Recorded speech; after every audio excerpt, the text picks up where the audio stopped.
It's me, Leslie. I'm back. I just wanted to share something with you guys that I feel like would truly help people. I don't know, let's just say this week, it's Sunday right now. I don't know if this video is going to get posted on Sunday. Maybe it'll get posted on Monday. But it's Sunday today. I remember last week, Monday.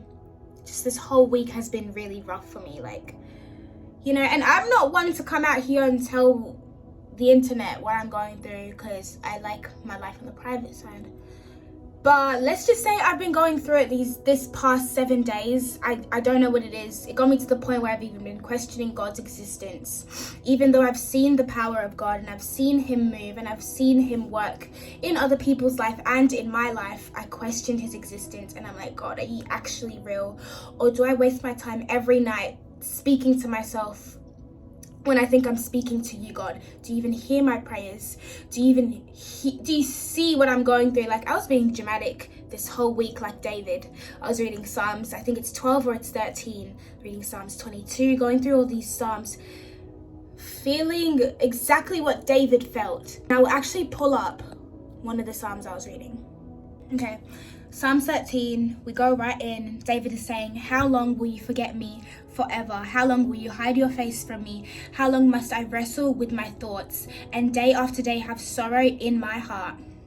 How long will my enemy triumph over me?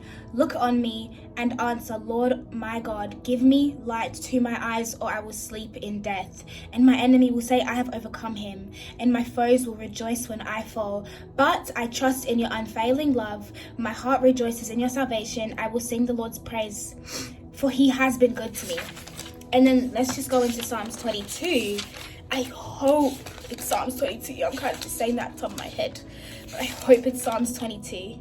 Okay, yes. Okay. My God, why have you forsaken me? Why are you so far from saving me? So far from my cries of anguish. My God, I cry out to you day by day, but you don't answer. By night, but I find no rest. Sorry, I butchered that. Yet you are enthroned as the Holy One. You are the one Israel praises. In you, our ancestors put their trust. They trusted you and you delivered them. To you they cried out and they were saved. In you they trusted and were not put to shame.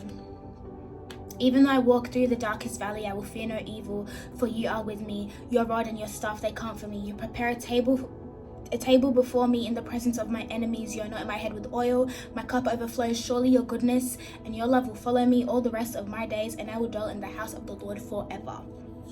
Psalms 13 and Psalms 22, what I've been reading. I don't know if my last video I mentioned Psalms 13, maybe I did, but that's one of the passages I've been relating to. I feel like my favorite person in the Bible is David because of his honesty to God, how he was never fake and how he genuinely always told God how he was feeling. God, have you forgotten about me? Are you even here? I'm crying out to you and you're not even listening to me. What's going on? And I've been feeling like that the past week. Truly, my life has actually been, I don't even want to say a wreck, but it's been everywhere. And the only reason why I'm making this video is because my hope has been restored.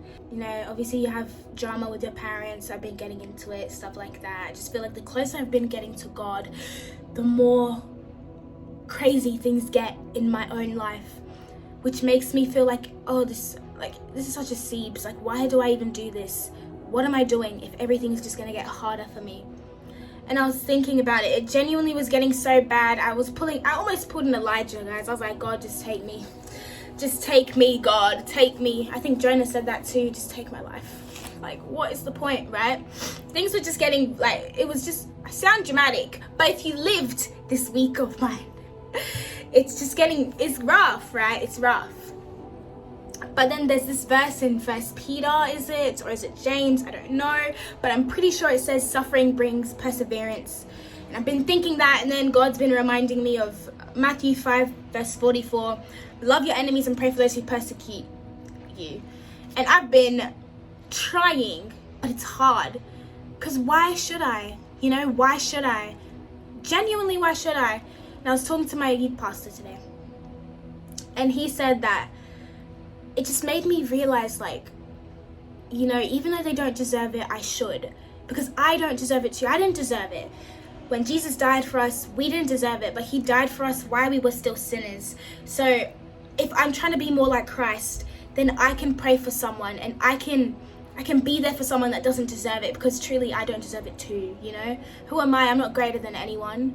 You know, even though I'm having problems at home, even though things are misunderstood, even though things are going on, like, we don't battle against flesh and blood. And that's a verse that God's been putting on my heart. Ephesians 6:12, I believe, I don't know. But we do not battle against flesh and blood, but like the evil principalities and spiritual warfare and stuff like that. Basically saying that, you know, a lot of us are controlled and operated by demons, which is why we don't fight against flesh and blood. It's not the person, it's the demon that you're fighting with.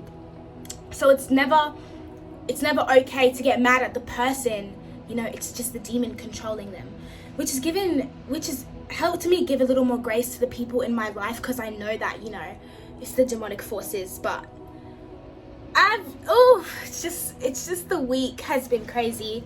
I've been contemplating a lot of things, you know, like I'm starting school again tomorrow. If you know me, you know I hate having to go there, but I don't have any reason to actually be like happy, you know. I don't have a reason to go out and to scream and to yell that, you know, life is perfect and life is great, because truly it's not.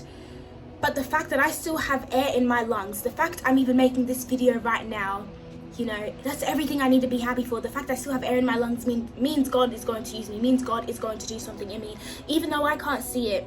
You know, this whole week I was contemplating my calling, like, what am I even doing with my life? Because I don't know. When I graduate high school, I don't really know what I want to do yet. And that stresses me and it freaks me out, because I have a year left. I was at church today, I was speaking to my youth pastor, as I said before, and he said something that just stuck with me, even though I know it. When he said it, I was like, it just clicked. And it was like, when you're in the world, when you're far from God, when you're separated from God, you're living for yourself. You're living for yourself.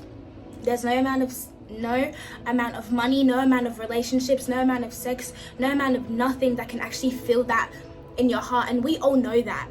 And then he was like, but when we're living for Jesus, when we're living with Jesus, when we choose the cross, we now live for other people. And I was just thinking that, and I was like, I've never been the biggest people person in my life. I can't lie. I've never been a people person. But ever since I've come to God, I've had no choice but to learn how to love people like God does. I've had no choice but to live like Christ and try my best to be more like him and see people for who they truly are. And that's been really tough for me. But because I serve in the Connect Lounge at my church, every fortnight I talk to people, I hear their story, I meet people from all over the country, from different cities, from different towns, and it's such a blessing, because it's crazy, because as I said, I'm not a people person, but I'm literally serving in Connect Lounge, which is crazy. But I remember I met these girls today, and I'm never going to forget. I meet exciting people every week, but it was something about this week, and I wasn't feeling it already, because this week has been tough. I've been getting it, like I've been getting it, right? And so I was just trying to go home low-key, and I meet these girls, and a lot of people are not really that vulnerable in sharing their stories when it comes to being in the Connect Lounge. And I understand, you know, like, it's hard enough already telling people how you are. But these girls were so open, and they wanted God. They wanted God. And basically, like, what happened was, they shared their story. I shared my story, to be honest. I wanted to break the ice, tell them who I was, where I come from, why I even follow God. And from then, I could tell that they got more comfortable. They were sharing stuff with me. I was praying over them. We went in the bathroom because it was quieter in the bathroom, and I just prayed and prayed and prayed over them. And it was so special, and it reminded me why I do this in the first place, why I serve in Connect Lounge, because I want to serve God's people. I want to be there for God's people. And they had told me they don't really know God. They don't have a relationship with Christ. They're not like fully there, which is okay. And it was just like, but you know, I have something to give. And it's like, that's the only reason why I'm here. It's to give and to help people.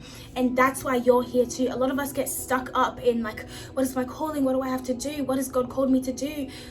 But it's literally just to love people and serve people. And I know that you hear that all the time, but that's genuinely what it is. And when you do it and you do it right, it's the feeling after of that, like, I got to help someone today. Someone knows God a bit better because of me. Is rewarding, and I would rather that over anything. I'd rather that over, like, I don't care about the money, I don't care about the relationships, I don't care about anything else.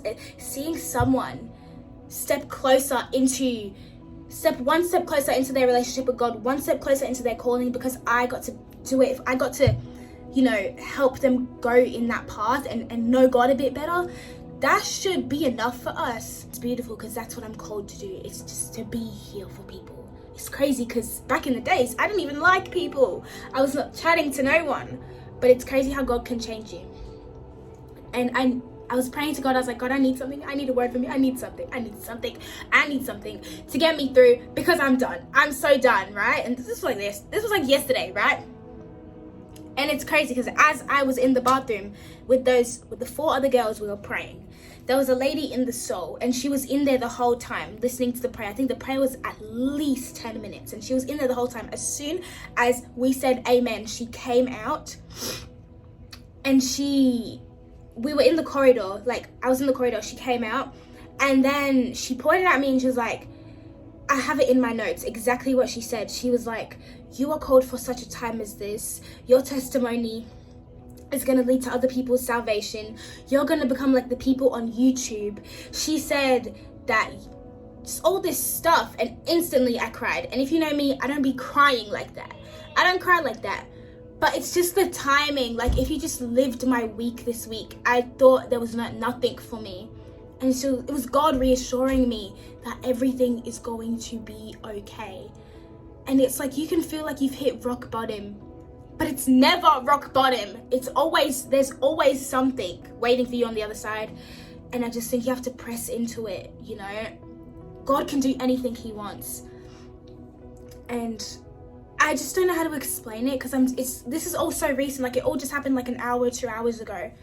And like, I'm just so grateful for my life. I'm grateful that I'm here. I'm grateful that I have this. I have you guys. I have everything I need. I don't need anything else, I have God. And it's just, I wouldn't trade anything for the world. Even though I woke up today and I low-key wish I didn't even wake up. I was like, I have to live another day. I have to go to school tomorrow. But it's like, but it's just worth it, Like, I'm going to look back at myself in like 10 years time and be like, it was all worth it, even though it sucked and it hurt and there's going to be more problems, it's just guaranteed. But it's worth it because of the people you get to help. But yeah, I hope that whoever watches this, I hope you get encouraged, because God truly is not done. Like, promise, this is coming from a girl that was literally, I was crying last night and I was like, God, what are you doing to me? Like, what is actually going on? Like, do you actually hate me? Like, what's going on? Like, do you hear me? Do you hear how I've been crying myself to sleep every night? Do you hear that? Do you even care about me? This is coming from a girl I was going through it. Bro. And God just reassured me through his word and through other people. Just believe. It sounds cringy. Just believe, really. And yeah, I just wanted to share that with you guys. But I really want to be back more on YouTube, truly. I have a lot of video ideas. I have a lot of stuff I want to do, a lot of stuff I want to film, but I don't really know when. But just let me know, like, truly, like, DM me. I'm always open. I'm always around. Just DM me what you want me to talk about, even, or just anything, I'm always going to be here.